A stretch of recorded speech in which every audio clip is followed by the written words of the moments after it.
जीव के अंदर अनंत ज्ञान है, लेकिन कर्मों से ढका हुआ है। ये ज्ञान कैसे प्रकट होगा? 16 कारण भावनाओं में एक अभीक्षण ज्ञानोपयोग भावना कही है।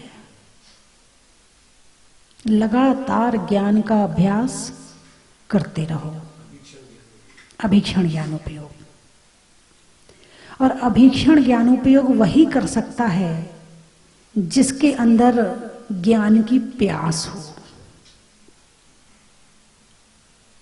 किताबें बहुत हैं, टीचर बहुत हैं, पढ़ाने वाले बहुत हैं, लेकिन ज्ञान की प्यास ना हो तो सब कुछ होने के बाद भी वो ज्ञान प्राप्त नहीं कर सकता है। पहले के समय में ज्ञान प्राप्त करने के लिए बड़ा कठिन परिश्रम करना पड़ता था, और यहाँ तक कि राजा के पुत्र, मंत्री के पुत्र, सेठ के पुत्र ज्ञान प्राप्त करने के लिए गुरुकुल जाते थे। गुरुकुल की परंपरा थी। जंगल में रहते थे, और जंगल की सर्दी, गर्मी, बरसात आप जानते हैं। और इस समय के जैसे जैकेट भी नहीं थी, शॉल भी नहीं थी, गर्म कपड़े भी नहीं थे, लेकिन उसके बाद भी ज्ञान की कीमत समझते थे। इसीलिए ज्ञान प्राप्त करने के लिए जंगल में भी जाते थे। आजकल के जैसे एसी कमरे भी नहीं थे, आजकल के जैसे ये सीमेंट वाले कमरे भी नहीं थे, झोपड़ी होती थी, है ना। गुरुकुल में कभी भी महल नहीं बनाए जाते थे, हमेशा झोपड़ी ही होती थी, और उसमें रह करके ज्ञान प्राप्त करते थे।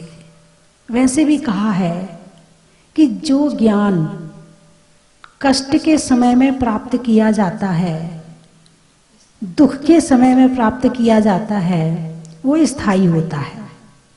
और जो ज्ञान सुख में प्राप्त होता है, वो ज्ञान जल्दी भूल जाते हैं, है ना। लेकिन अब दुख से इतना डरते हैं कि कहीं जरा सी दिक्कत आ तो जाए। स्कूल आजकल के एसी स्कूल, जाने वाली बस एसी, घर एसी, शरीर की दमी खत्म हो गई। लोग सोचते हैं कि शायद इन वस्तुओं का प्रयोग करेंगे तो बड़ा सुख मिलेगा। पंचम काल है, काल का प्रभाव है, दुख बढ़ेगा।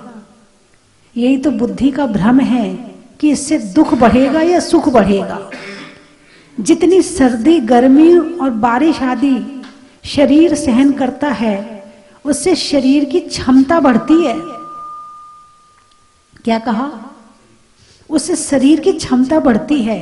यदि ना बढ़े तो हमारे मुनिराज कैसे रहें? हमें लगता कि हम पहन ओढ़ के सुखी हो गए हैं, लेकिन पता चलता है कि पहन ओढ़ के दुखी हो गए हैं। कुछ चीजें होती हैं जो थोड़े समय के लिए सुख देती हैं, बाद में दुख देती हैं, और कुछ चीजें होती हैं जो थोड़े समय के लिए दुख देती हैं मगर लंबे समय के लिए सुख देती हैं। आप समझ रहे होंगे मेरी बात को। ये भौतिक साधन थोड़े समय का सुख देते हैं और लंबे समय का दुख देते हैं। और जो तपस्या है, त्याग है, कष्ट है, सहनशीलता है, ये थोड़े समय के लिए कष्ट देता है लेकिन ज्यादा समय के लिए सुख देता है। जितने भी लोग हैं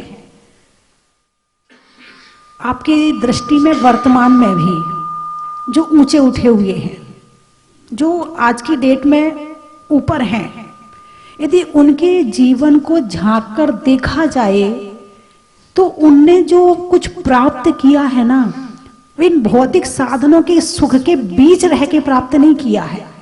उनने दुख कष्ट में रहकर ही प्राप्त किया है। यदि वो उससे डर जाते तो शायद वो उस स्थान तक नहीं पहुंच पाते। शायद अपने पुराने नेताओं में किसी का नाम आता है, नाम तो मुझे पक्का याद नहीं है उनका, नाम उनका आता है कि उन्होंने राजेंद्र कुमार जी जो प्रथम राष्ट्रपति थे, उन्होंने जो स्ट्रीट लाइट होती है, सड़क की लाइट, उनके घर में लाइट नहीं थी, है ना, सड़क की लाइट में रह कर के पढ़ाई की है। इसे कहते हैं कि ज्ञान के प्रति प्यास। लाल बहादुर शास्त्री भी ऐसे थे, हैं?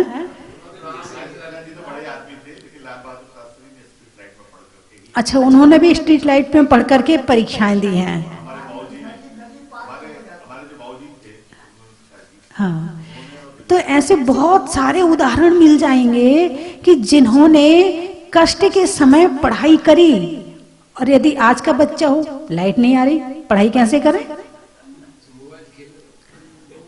हम तो मोबाइल चला रहे क्योंकि लाइट है ही नहीं है। हाँ, मोबाइल चलाने के लिए लाइट नहीं चाहिए, पढ़ाई करने के लिए लाइट चाहिए। अब उसमें लाइट उसमें भी होती है, जबकि इससे कोई पढ़ाई होती है क्या? इसकी टॉर्च से कोई हम पढ़ाई करेंगे क्या? यदि माँ कह दे कि भैया बाहर की लाइट आ रही है उससे पढ़ रहे, ये कोई पढ़ाई करने के लिए है? ये तो लोगों के आने जाने के लिए है। जिनके अंदर प्यास नहीं है वो नहीं पढ़ने के हजार बहाने ढूंढ लेंगे, हजार बहाने ढूंढ लेंगे। यदि उनको साधन मिल भी रहा होगा, अब ठंड हो रही है, कौन शिविर में जाए? इतनी ठंड में कहाँ, माता जी ने भी शिविर लगा रखा है, ज्योतिष का शिविर, न्याय का शिविर है, पर्व का शिविर, कहाँ इतनी ठंड में जाना आना। अभी तुम्हारे रिश्तेदार के यहाँ शादी होगी ना, तब बताना मुझे, जाओगे कि नहीं जाओगे? नहीं, उनके यहाँ तो जाना जरूरी है। यदि हम उनके यहाँ नहीं जाएंगे तो वो हमारे यहाँ, हाँ, स्वार्थ वाला मामला तो पूरा हो जाता है। लेकिन जो आत्मा के लिए करना है, क्योंकि ज्ञान प्राप्त किया जाता है आत्मा के लिए। दो तरह से ज्ञान प्राप्त करते हैं। एक ज्ञान प्राप्त करते हैं व्यापार के लिए, धन के लिए, कमाई के लिए, और दूसरा ज्ञान प्राप्त करते हैं आत्मा की संतुष्टि के लिए। बात समझ में आई कि नहीं आई? तो जो धन प्राप्त करने के लिए ज्ञान होता है, धन और धन के साथ सम्मान और ले लो, क्योंकि अब धन बाद में हो गया है, सम्मान पहले आ गया है।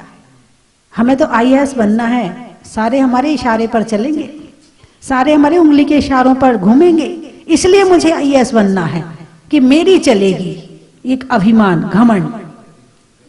पैसा कम मिल रहा है, चल जाएगा, उससे ज्यादा पैसा हो सकता है कि किसी अच्छी कंपनी की नौकरी में मिल जाए।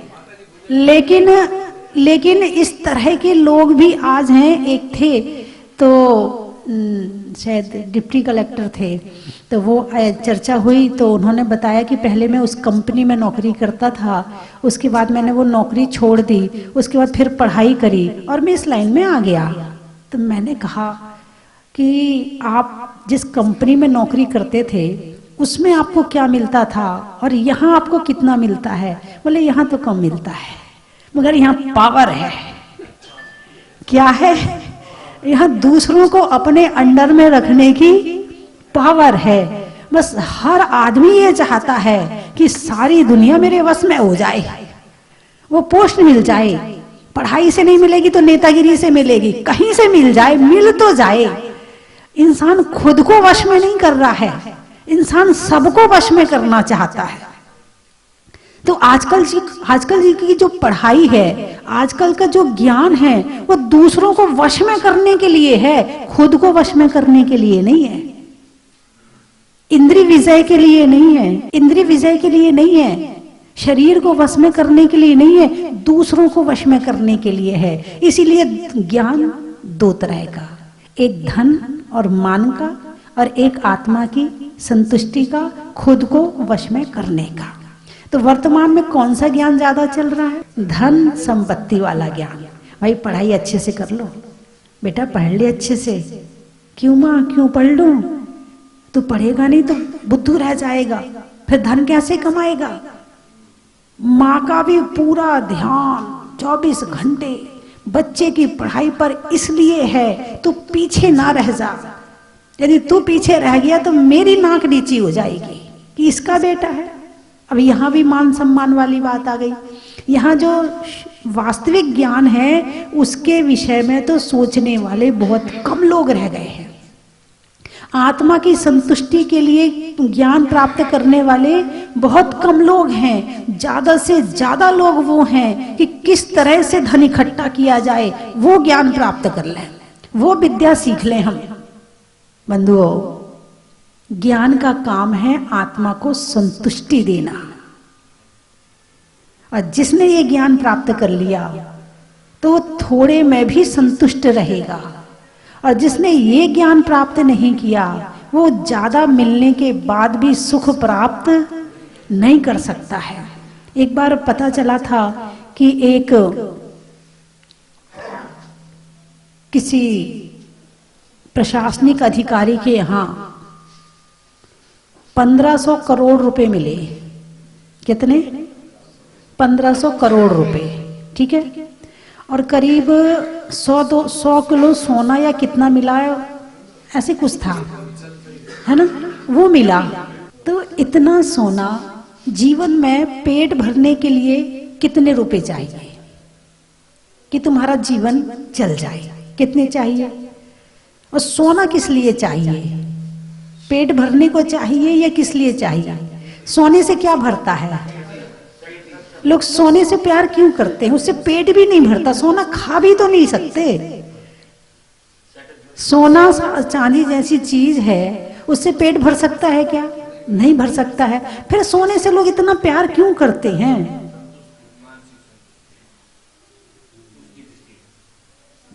वैसे 10 प्राण कहे हैं, लेकिन धन को 11वां प्राण कहा है। हाँ, जब आदमी की जेब गर्म होती है ना तो आदमी अकड़ के चलता है, और उसे सर्दी में भी सर्दी नहीं लगती। और जब वो दौलत, क्या कहते हैं इसको, दौलत जब आती है तो पीठ में 2 लात मारती है तो आदमी अकड़ जाता है, सीना फूल जाता है। और जाती है तो छाती में 2 लात मारती है तो बेचारा झुक के चलता है। आप देख लेना, जिस दिन दुकान अच्छी चलती है, हैं, उस दिन ताला भी लगाओगे ना तो बढ़िया गुनगुनाते हुए, गाना गाते हुए ताला लगेगा। चलोगे भी ना तो ऐसे चलोगे बस आज तो आनंद आ रहा है। और जब घर जाओगे तो बड़े प्यार से दरवाजा खटखटाओगे, सामने वाले से मिलोगे तो बड़े प्यार से मुस्कुराते हुए मिलोगे। और 2-4 दिन दुकान ना चले तो ताला भी ऐसे लगाओगे कि अभी तोड़ दोगे जैसे। और जमीन पे चलोगे तो ऐसे चलोगे जैसे जमीन तोड़ने वाले हो अभी। और घर जाओगे तो दरवाजा खटखटाने से पता चल जाएगा तुम गुस्से से भरे हुए आए हो।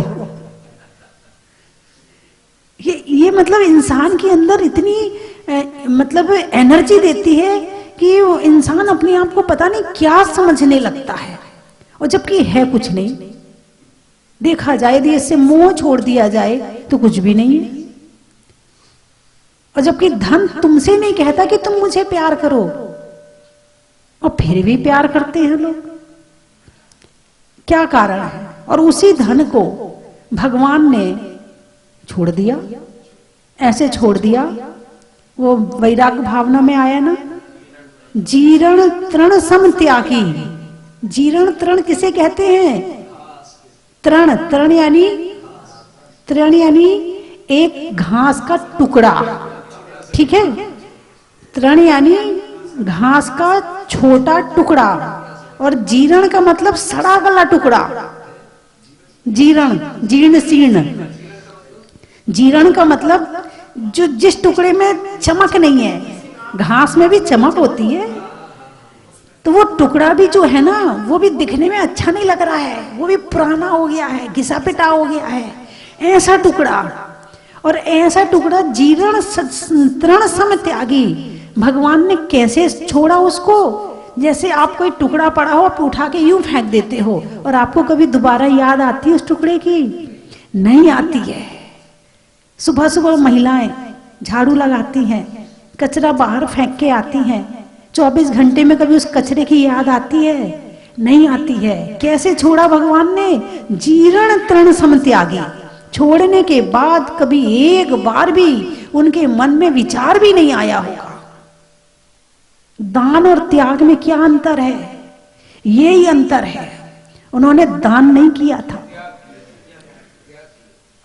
यह है त्याग की परिभाषा। जीर्ण तृण सम त्यागी, ये त्याग की परिभाषा है। और दान की परिभाषा, हम वहां गए थे ना, तो वहां इतना दे के आए थे। हमारे पास तो रसीद भी रखी है। हाँ, कई बार तो लोगों के काम के लिए रखी होती है, ऐसा नहीं। कई बार जैसे कि वो टैक्स वगैरह में लगानी पड़ती, तो वो बात अलग है। लेकिन कुछ लोग तो प्रमाण के लिए रखते हैं कि नहीं, हम इसलिए रखे हैं कि ताकि 4 जनों को दिखा सके कि हम इतना दान करके आए हैं। और नाम ना लिखा जाए तो रसीद तो दिखा देंगे, भैया देखो हमने दान दिया था, तुमने हमारा नाम नहीं लिखा है। इधर तो महल मकान सब कुछ छोड़ दिए, और उसके बाद भी एक लाइन नहीं दिमाग में, एक लाइन, एक विचार। सुबह से शाम तक कितने विचार करते हो आप? तो ऐसे ही विचार हमारे तीर्थंकरों के मन में आते तो होंगे, क्योंकि मन तो सबका ही एक सा है। जो मन तुम्हें मिला है वो ही मन उनको मिला था। लेकिन उस मन के अंदर में उस जो त्यागा था उसका विचार नहीं आया होगा। इसको कहते उत्तम त्याग। ऐसा उत्तम त्याग। यहां तो यदि मान लो इशारे से मैं आहार में पूछ लूं, हूं रात्रि भोजन करते हो, और किसी अम्मा से पूछ लूं, उसकी तो पूरी लिस्ट खुल जाती है। और कई बार तो मैं पूछूं भी ना तो भी खुल जाती है। हम रोज पूजा करते हैं, हमारा रात्रि भोजन का त्याग है, हम बाजार का नहीं खाते हैं, हमने ये किया है, हमने वो किया है। क्या करते हैं उस पर ध्यान दो, क्या नहीं करते हैं उस पर ध्यान मत दो। वो तो छोड़ ही दिया ना, अब ध्यान क्या देना उस पर। त्याग हमारा ना 40 साल से आलू का त्याग है। हमारे गुरुजी एक बात सुनाते थे। बोले एक व्यक्ति आया, बोले महाराज मेरा तो 40 साल से आलू का त्याग है। वाह भाई, तुम तो बहुत बड़े धर्मात्मा हो। नहीं नहीं, धर्मात्मा वाली कोई बात नहीं है। अरे नहीं भाई, तुमने 40 साल से आलू नहीं खाया, तुम तो बहुत बड़े धर्मात्मा हो गए। नहीं, वो ना ऐसी बात है कि एक बार एक महाराज आए थे, तो उनके चक्कर में फंस गए थे।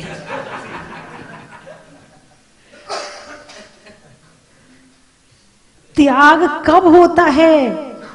जब परिग्रह की असारता नजर आती है। जब परिग्रह में ये नजर आता कि मैं परिग्रह नहीं हूं, मैं जीव हूं, मैं आत्मा हूं। जब दृष्टि आत्मा पर पड़ती है तो परिग्रह सेकंड नजर आने लगता है और मैं पहला हो जाता हूं। लेकिन जब तक परिग्रह से प्रेम है तो पहले परिग्रह नजर आता है, बाद में आत्मा नजर आए या ना आए ये भी कोई जरूरी नहीं है। 24 घंटे पे भी एक बार भी आत्मा याद आ जाए बहुत बड़ी बात है। तो जब तक दृष्टि अंतर्मुखी नहीं होगी, आत्मा की तरफ नहीं होगी, तब तक बाहर वाले को हम अपना मान रहे थे, मान रहे हैं, और जब तक अंदर नहीं गए तब तक मानते रहेंगे। और जिसका प्रेम खुद से हो गया है, आत्मा से हो गया है, वो ही परिग्रह को छोड़ पाएगा, बाकी दूसरा कोई नहीं छोड़ सकता है। दान करने वाला भी ये मत सोचो कि इसका प्रेम हट गया है, जो उसने दान दिया है उसका प्रेम नहीं हटा उससे। पता क्यों दिया है? तुम 1 पैसा दोगे, हाँ हाँ बिल्कुल दान करो, अगले जन्म में थोड़ा बहुत तो मिलेगा ही मिलेगा। इन्वेस्टमेंट है ये तो, कि ये अभी जमा करके जाओ और आगे मिलना है।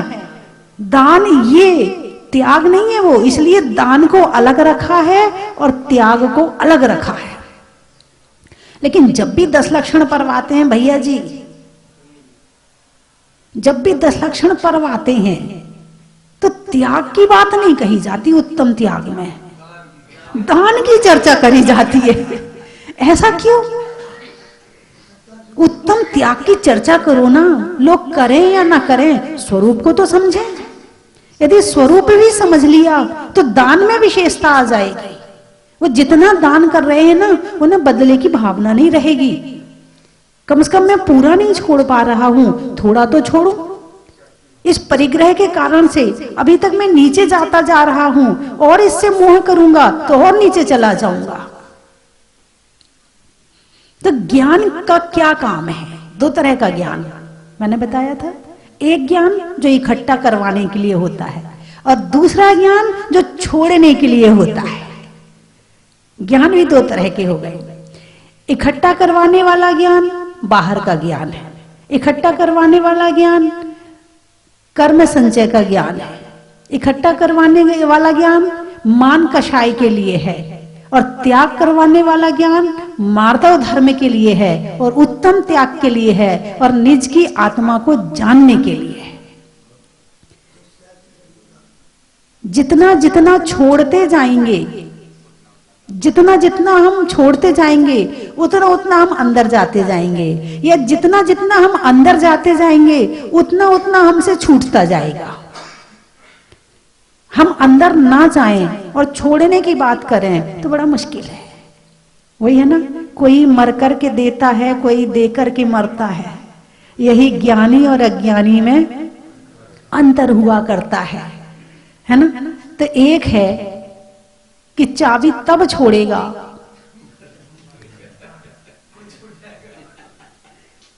और एक है भैया जा रहा हूं, ये तुम्हारा, ये तुम्हारा, इतना मंदिर का, इतना इसका, इतना इसका। इसमें अंतर्मुखी मत मान लेना, थोड़ा सा मान लेना कि चलो जा रहा हूं तो दे कर जाओ, थोड़ा सा मान लेना। अभी अंतर्मुखी नहीं है वो, फिर थोड़ा सा समझदार है। इसको समझदार की श्रेणी में रख सकते हैं कि चलो जाते हुए छोड़ के गया है, लेकिन त्याग करके जाए। भगवान मैंने इस जन्म में इतना इकट्ठा किया, मेरे साथ कुछ भी नहीं जा रहा है, और मैंने जिंदगी भर में आत्मा के लिए कुछ नहीं कर पाया। अगले जन्म में मुझे ऐसा भाव मिले कि मैं इन सब को छोड़कर केवल अपनी आत्मा के लिए जीऊं, ऐसा अगला भाव मिले, तो ये फिर ज्ञानी की संज्ञा में आ जाएगा। और ज्ञान भी फिर कई तरह का होता है। जीने के लिए सब तरह के ज्ञान की जरूरत होती है ना। एक तो अंतर्मुखी आत्मा का ज्ञान, इसे कहते हैं अध्यात्म, है ना। अध्यात्म, अध्यात्म में आत्मा के लिए बात बता के अंदर ले जाया गया। लेकिन प्रथमान योग भी है, करणान योग भी है, चरणान योग भी है। तीन तरह का ये ज्ञान भी है।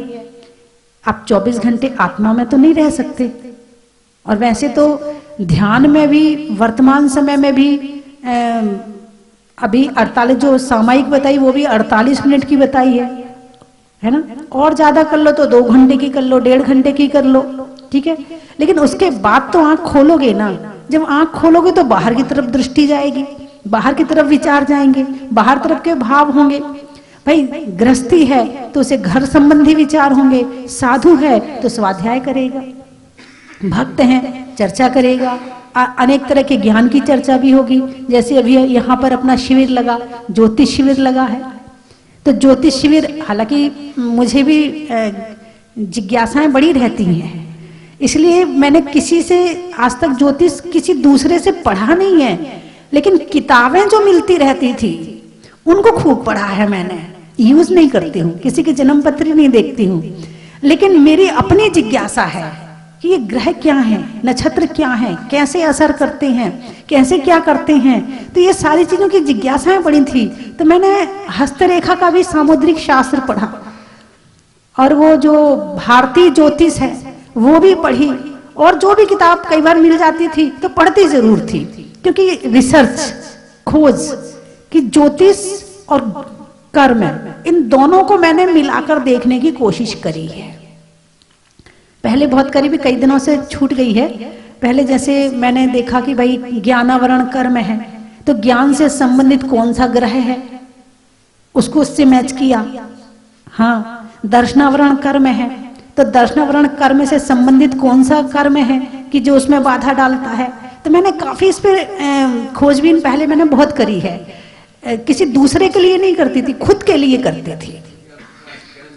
तो मुझे कुछ लोग कहते हैं हम ज्योतिष को नहीं मानते, मैं कहती हूँ जो ये कहता कि हम ज्योतिष को नहीं मानते हैं वो ये समझना कि वो भगवान महावीर की वाणी को नहीं मानता है, क्योंकि ज्योतिष जो विषय है वो भगवान महावीर की वाणी है। भगवान महावीर की वाणी में सब कुछ आया ना, ज्योतिष, भूगोल, खगोल, यंत्र, मंत्र, तंत्र, प्रथमान योग, करणान योग, चरणान योग, सब कुछ भगवान की वाणी में आया है। तो हम यदि ये कहते हम ज्योतिष को नहीं मानते तो समझना कि हम भगवान महावीर की वाणी को, उनका एक हिस्सा हमने कम कर दिया। नहीं मंत्रोक्षरम न्यूनो निहंति विश्वेद नाम, तो वहां मंत्र की बात आई है, यहां हमारे ज्ञान की बात आई है कि भगवान महावीर की वाणी को तुमने थोड़ा सा कम करके माना है, इसका मतलब एक कमी है। तो ज्योतिष एक बहुत अच्छा विषय है, लेकिन हाँ 100% किसी भी चीज में डूबना नहीं है। डूबना है तो अध्यात्म में डूबना है। ज्ञान सबका करो, लेकिन डूबो तो अध्यात्म में डूबो, वहां से ही हमारे मोक्ष मार्ग का सार निकलने वाला है। लेकिन ज्योतिष से मुझे मतलब एक अट्रैक्टिव विषय है, अट्रैक्शन है सब्जेक्ट में, उसमें लगता है कि हाँ अब आगे क्या होगा, आगे ये क्या करेगा, आगे क्या होने वाला, वार क्या करता है, दिन कौन से होते हैं, क्यों होते हैं, तिथि क्या करती है, तिथि में कौन सी अच्छी है, कौन सी बुरी है, क्या है। तो ये सारी चीजें समझने के लिए एक जिज्ञासा रहती है। और आज क्या नाम आपका, गजेंद्र जी, जो असली पंचांग को आप लिखते हैं, निकालते हैं, इसका मतलब आपका ज्ञान काफी गहरा है और काफी अच्छा ज्ञान है। क्योंकि पढ़ने वाले बहुत हैं और पढ़ने वाले एक से एक विद्वान भी होते हैं, तो कोई कमी ना निकाल पाए वो ही लिखता है। और फिर तो ये सिद्धांत का विषय है, इसमें ईट वर्ड किंतु परंतु चूंकि इसलिए कुछ नहीं चलने वाला। जो लिखा है तो गलत लिखा है और लिखा है तो सही लिखा है, इसमें बीच वाला कुछ नहीं होने वाला है। सूरज यदि पूर्व दिशा से निकलता है तो निकलता है, क्यों निकलता है कोई कारण नहीं है, इसमें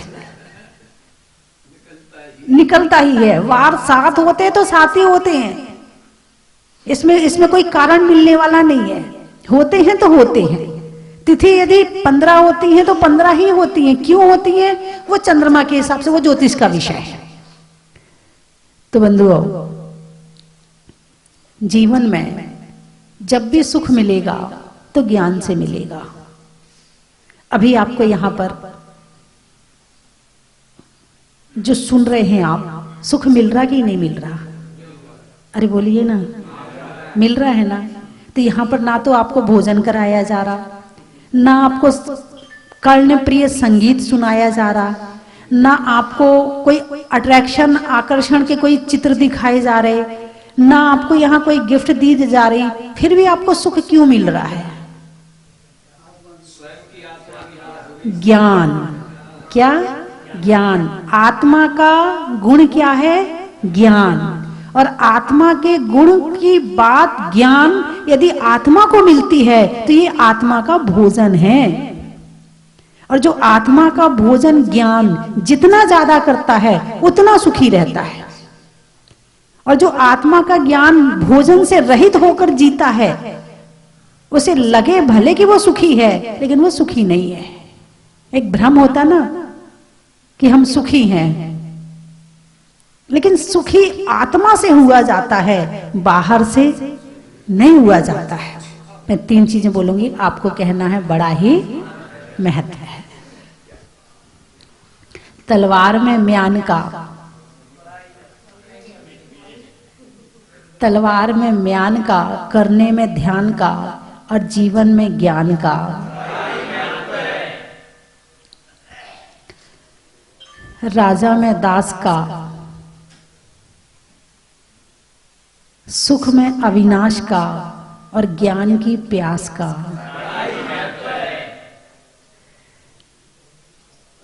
पुलिस में वर्दी का, रेलवे स्टेशन में गर्दी का और होने वाली सर्दी का।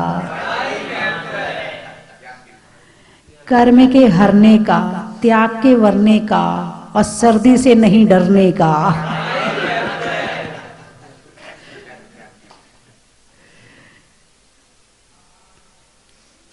आत्मा के गुणों में अनंत वीर्य का, शरीर में शीर्ष का और शिविर लगने में ज्ञान तीर्थ का,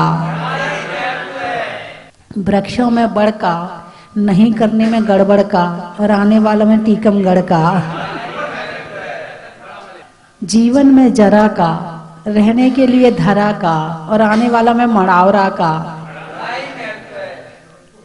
गांव में दरा का, बातों में खरा का, और आने वालों में बड़ा मलहरा का। गाने में सुर का, नृत्य में नूपुर का, आने वालों में धौलपुर का। और कहाँ से आए? जबलपुर। रिश्तों में ससुर का, देवों में असुर का, और आने वालों में जबलपुर का। फर्रुखनगर। पानी में मगर का, चलने में डगर का, आने वालों में फर्रुखनगर का। बातों में जिक्र का, नहीं करने में फिकर का, और आने वालों में सीकर का। त्रियंचों में बिल्ली का, डंडा में गिल्ली का, और आने वालों में दिल्ली का। गर्मी में रुमाल का, पूछने में हाल का, और आने वालों में भोपाल का। अनाज में चना का, पेड़ में तना का, और आने वालों में मुरैना का। बुढ़ापे में बड़बड़ का, वृक्षों में जड़ का, और वृक्षों में बड़ का, और आने वालों में अलीगढ़ का। बोलिए 24वें भगवान की। भगवान का अभिषेक अब शांतिधारा का सौभाग्य हमारे भिवंडी से हम सभी कमल कुमार जी, नील कुमार, निर्मल कुमार जी और राजकुमार जी सोगानी परिवार ने अपने पूरे परिवार और दलबल सहित परिवार को भिवंडी से यहाँ लाए हैं और दर्शनार्थ के लिए। और आज की प्रथम शांति धारा और प्रथम कलशाभिषेक दोनों की बोली का सौभाग्य प्राप्त किया है। इनको बहुत बहुत साधुवाद। और हम यहाँ आके यहाँ की जो व्यवस्था देखी, मंदिर को देखा, वाक्य में गोल्डन बुक में जो नाम लिखा है इसमें कोई अतिशयोक्ति नहीं, लिखा जाने लायक ही था और हुआ है। और यहाँ की जो धर्मशाला की व्यवस्था, पूजन सामग्री की व्यवस्था, मंदिर की व्यवस्था, सभी व्यवस्थित रूप से यहाँ पे कारगर है। ऐसा जो कार्य हुआ है और माता जी ने जो अल्पकाल में इतना सुंदर और भव्य मंदिर बना के जो अद्भुत कार्य किया है, उसके लिए भगवान बहुत बहुत करे। और एक और जो शास्त्र जी का जो मंदिर बनाया है, यह भी एक बहुत अनुकरणीय काम माता जी ने किया है और यह हमारे आगे आने वाली पीढ़ियों के लिए यह कारगर सिद्ध होगा। और जो हमारी लुप्त होती जा रही है उनको सुरक्षित रखा जाएगा। ये बहुत बड़ा कार्य किया है, इसके लिए हम यह सभी आभारी हैं। चलो स्वस्ति धाम, चलो स्वस्ति धाम, आओ स्वस्ति धाम, चलो स्वस्ति धाम, चलो स्वस्ति धाम, चलो स्वस्ति धाम, आओ स्वस्ति धाम, चलो स्वस्ति धाम। स्वस्ति धाम मुझे जाना है, मन में है ये धारणा। स्वस्ति धाम मुझे जाना है, मन में है ये धारणा। कंचन की थाल को सजाओ रे आज, रत्नों की थाल को भर लाओ रे आज। आओ आओ करे रे गुणगान आरती भगवन की। आओ आओ करे गुणगान आरती भगवन की। आओ आओ करे रे गुणगान आरती भगवन की।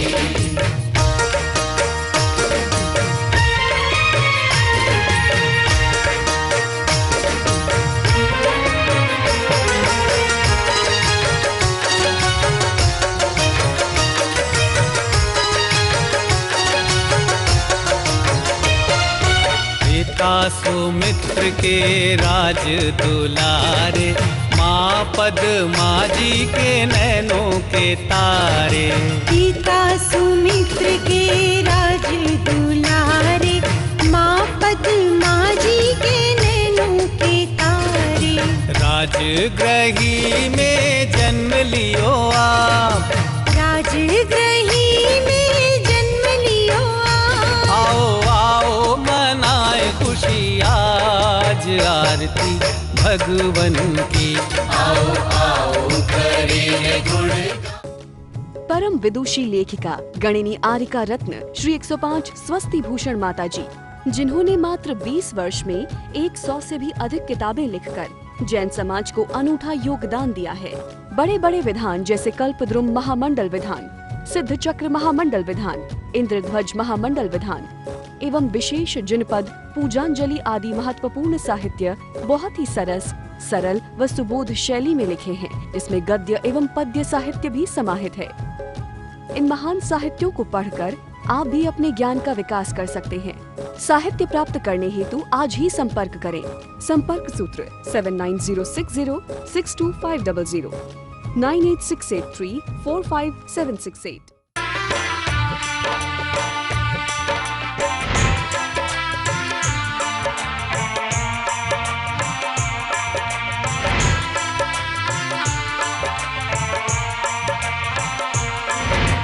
चलो रे चलो रे चलो चलो रे चलो रे चलो चलो जहाँ